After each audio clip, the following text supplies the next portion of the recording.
शादी के पहले से ही विभा को कपड़े धोने का बड़ा शौक था। कभी नल के नीचे तो कभी तालाब के पास। अरे मेरी नीली वाली लुंगी नहीं दिख रही है। विभा की अम्मा, कहाँ रखी है लुंगी? अरे वो तो विभा ने परसों ही धोकर रखी थी आपकी अलमारी में, देखो वहीं होगी। वो ना मैंने आज धो दी, मुझे लगा कि गंदी हो गई होगी। अरे कैसे गंदी हो गई थी? उसे तो मैंने पहना भी नहीं। हे भगवान, इस लड़की के कपड़े धोने की आदत से परेशान हो गया हूँ मैं। जितना तो घर में राशन नहीं आता, उससे कहीं ज्यादा डिटर्जेंट पाउडर का खर्चा है। इसकी शादी करवा दो, शादी जाए अपने घर में ही करे काम, फिर चाहे घर के कपड़े धोने हो या पूरे गांव के। हाँ ठीक बोल रही हो, देखता हूँ मैं कोई लड़का। वो दिन भी आ जाता है जब विभा को देखने लड़के वाले आ जाते हैं। लड़की मुझे अच्छी लगी। होने वाली सास कहती है, बेटी अगर कुछ पूछना है तो पूछ लो। वैसे तो हमारी लड़की बहुत ही शर्मीली है, जो बोल दो वो मान लेती है, इसे क्या पूछना होगा। अरे कैसी बात कर रही हो माँ, मुझे इन लोगों के घर रहना है, सवाल तो कई है। हाँ हाँ बेटा, पूछ लो ना, क्या पूछना है। आप लोगों के घर कपड़े कौन धोता है? सास का मुंह बन जाता है।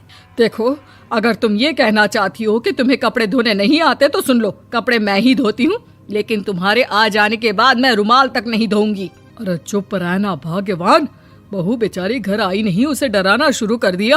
वो क्या है ना बिटिया, अभी तक तो ये कल्लू की माँ ही धोती थी, लेकिन अब तुम्हारे पापा तो दहेज में वॉशिंग मशीन देंगे ही।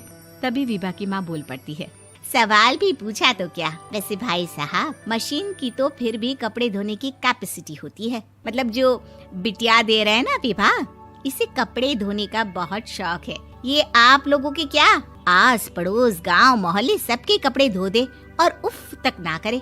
बाहर देखा नहीं आपने कितने कपड़े सूख रहे हैं, सब हमारी बिटिया ने ही तो धोए हैं। बस भी करो ना माँ, शर्म आ रही इतनी तारीफ सुनकर। और तो और एक दाग निकाल कर दिखाओ तो मान जाओ। हाँ अच्छा अच्छा, माफ करना बेटा, मैंने गलत समझा। हमें तो रिश्ता बहुत पसंद है। और ऐसे जुड़ जाता है रिश्ता कपड़े धोने का शौक रखने वाली विभा का। उसकी शादी हो जाती है कोयला फैक्ट्री में काम करने वाले कल्लू के साथ। शादी के बाद अचानक विभा चिल्लाती हुई सास के पास आती है। सासू माँ, अरे सासू माँ कहाँ है आप? ये तो धोखा है, धोखा दिया आप लोगों ने मुझे। इसे ससुर के चक्कर के बारे में पता चल गया। अरे तो उसमें तुझे क्यों धोखा मिला है? अरे नल में पानी नहीं आता, कपड़े कैसे कब धुलेंगे? अच्छा अच्छा, तू पानी नहीं आ रहा उसकी बात कर रही है। तो आपने क्या सोचा? कुछ नहीं। अच्छा, तेरी माँ ने कहा था कि कपड़े धोने का शौक है तुझे, याद आया मुझे। शौक शौक बोलकर कपड़े धोने वाले मेरे जुनून को कम ना आके सासू माँ, कपड़ा धोना मेरा गुरूर है। तभी पति भी वहाँ आ जाता है। अभी अभी मैंने इसे सनी देओल की फिल्म दिखाई है, उसी के डायलॉग मार रही है माँ। अच्छा सुन, साफ साफ बता रही हूँ, पानी सुबह 4 से 6 और शाम को 10 से 12 आता है, समझी? विभा टाइमिंग सुनकर हैरान हो जाती है। ये क्या भूतों का मोहल्ला है? सुबह 4 बजे उठकर कौन कपड़े धोता है? 4 बजे टंकी में पानी जाता है, फिर सारा दिन धोना ना, किसने मना किया? अरे कैसी बात कर रही हैं? 200 लीटर की टंकी में कितने कपड़े धो लूंगी मैं, सुबह ही उठ जाऊंगी मैं। अब क्या था, विभा सुबह 4 से लेकर रात के 12 बजे तक कपड़े ही धोती रहती।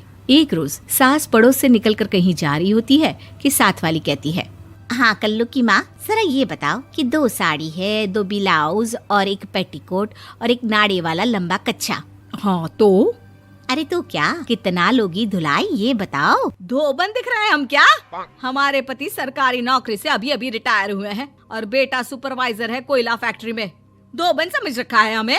हाय रे कल्लू की अम्मा, माफ कर दो, वो तो मोहल्ले में यही सब बता रहे थे कि तुमने बहू को कपड़ा धुलवाने के काम में लगा दिया है। सास को पड़ोसन की बात सुनकर गुस्सा आ जाता है। वो घर पहुंचती है जहां घर के बाहर ही इतने सारे कपड़े सूख रहे होते हैं जितने कि किसी धोबन के घर पर। अरे ओ कल्लू की दुल्हन, बाहर निकल।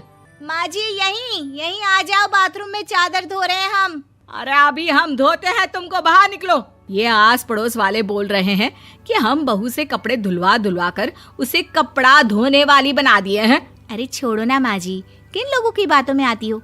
आस पास के लोगों का तो काम ही होता है कि वो किसी तरह सास बहू को लड़ा दे। बहू सारे घर के कपड़े धोती है, ये क्या कम है? बोलिए। सास को भी लग जाता है कि वो बहू का ये सनकीपन नहीं छुड़वा सकती, इससे अच्छा है कि खुद ही चुप हो जाए। एक रोज सास और बहू मंदिर जाते हैं, जहाँ सास की साड़ी वहाँ खड़ी भीख मांगने वाली से मिलती है। माँ जी क्या बात है, आपकी साड़ी उस भिखारन से कितनी मिल रही है ना? हाँ हाँ देखो तो, दोनों की साड़ी मिल रही है। क्या बात है कल्लू की अम्मा, तुम खुद को तो अफसर की बीवी बताती हो और ऐसी सिंपल सी प्लेन साड़ी पहनकर घूमती हो। सिंपल और प्लेन नहीं है ये साड़ी। तो क्या सोने के धागे से फूल बने हैं? कुछ भी सासू माँ, कुछ भी। हाँ, बने थे इस साड़ी में सोने के धागे से फूल। मेरे पति लेकर आए थे मद्रास से स्पेशली मेरे लिए 10,000 की। ताहे भाई साहब इस भिखारन के लिए भी सेम टू सेम साड़ी लेकर आए होंगे 10,000 की। सास उस वक्त तो कुछ नहीं कहती, लेकिन बहू के साथ घर आती है और अलमारी से एल्बम निकाल कर लाती है। ये साड़ी देख रही है, ये वही साड़ी है जिसे मैंने अभी पहना था।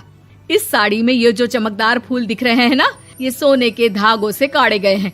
लेकिन तू लोकल वॉशिंग मशीन ब्रश से घिस घिस कर सारे फूलों को निकाल कर साड़ी प्लेन कर दी।